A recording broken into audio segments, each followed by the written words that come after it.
जिजाऊ, जय शिवराय, जय शंभूराजे.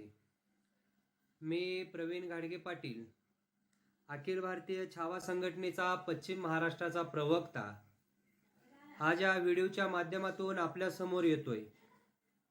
आंतरवरी सराटी या ठिकाणी सुरू असलेलं मराठ्याचा संघर्ष योद्धा मनोजदादा जरांगे पाटील यांचं जे काही उपोषण चालू आहे, मी या व्हिडिओच्या माध्यमातून दादांना विनंती करतो की दादा, आपण जे काही उपोषण करत आहात, उपोषण करत असताना आपण आपल्या स्वतःच्या जीवाची काळजी घेतली पाहिजे. कारण आज अनेक वर्षाचा हा आपला लढा आहे.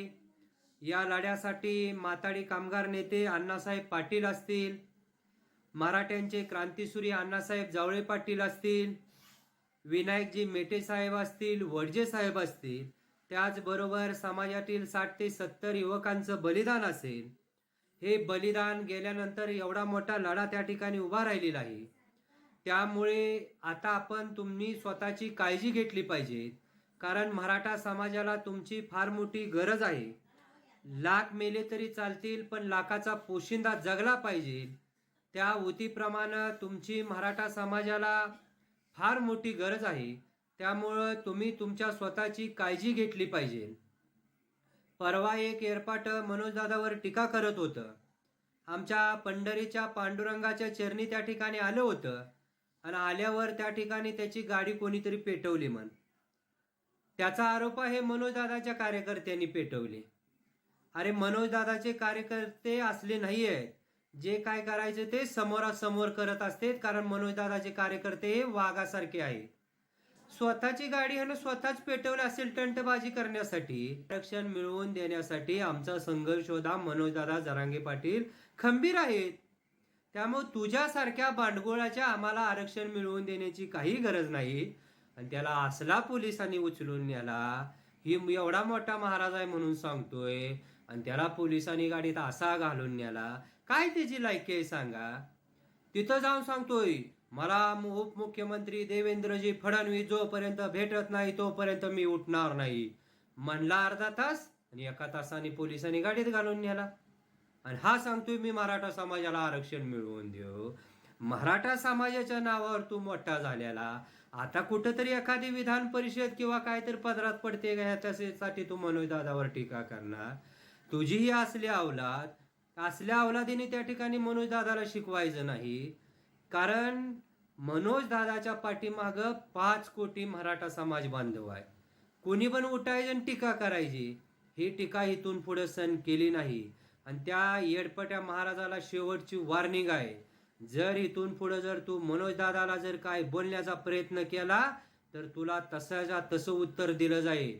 आणि ह्या ठिकाणी शासनाला पण विनंती आहे, असल्या बांडगोळांचा बंदोबस्त करा.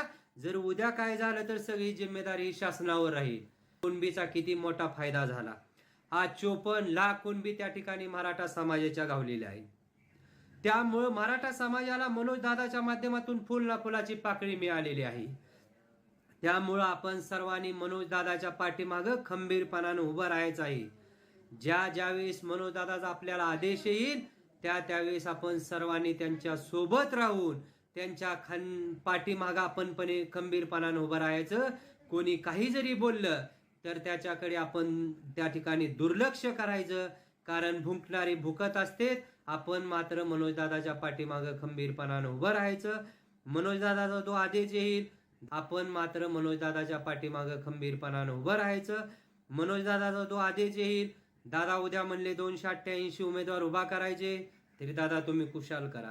तुम्ही उद्या मनाला 288 पाडायचे, तरी त्या ठिकाणी आम्ही स्टार प्रचारक म्हणून महाराष्ट्रभर त्या ठिकाणी कामधंदा सोडून आम्ही महाराष्ट्रभर त्या ठिकाणी जाऊ.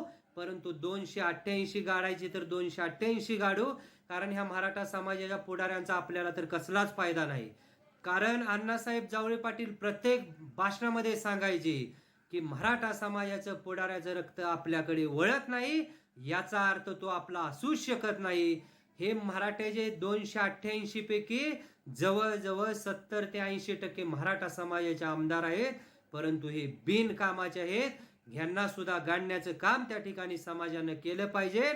ही एवढीच विनंती या ठिकाणी या व्हिडिओच्या माध्यमातून करतो. दादा जो आपला आदेश येईल या आदेशाचं पालन करून अखिल भारतीय छावा संघटना तुमच्या पाठीशी पूर्णपणे राहून तुमचा जो आदेश येईल त्या आदेशाचं पालन करून त्या ठिकाणी आम्ही तन मन धनानं त्या ठिकाणी सर्वांच्या पुढे राहून काम करू एवढंच या व्हिडिओच्या माध्यमातून सांगतो.